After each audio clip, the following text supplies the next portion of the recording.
COPD எதனால் வருது அப்படின்னா, சிகரெட் ஸ்மோக்கிங் ரொம்ப இம்பார்ட்டன்ட் ஃபேக்டர்.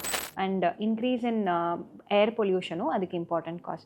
இன்னொன்று பார்த்தீங்கன்னா, பெண்களுக்கு எஸ்பெஷலி பயோமாஸ் ஃபியூவல் எக்ஸ்போஷர் அப்படின்னு சொல்லுவோம். அது வந்து ரொம்ப important cause for the development of COPD. நிறைய ஸ்டடீஸும் வந்திருக்கு பயோமாஸ் ஃபியூவல் எக்ஸ்போஷர்னால எந்த அளவுக்கு பெண்களோட நுரையீரல் பாதிப்படையுது அப்படின்ட்டு. அந்த காலத்தை பார்த்தீங்கன்னா, அவங்க விறகடுப்பை வந்து யூஸ் பண்ணியிருப்பாங்க.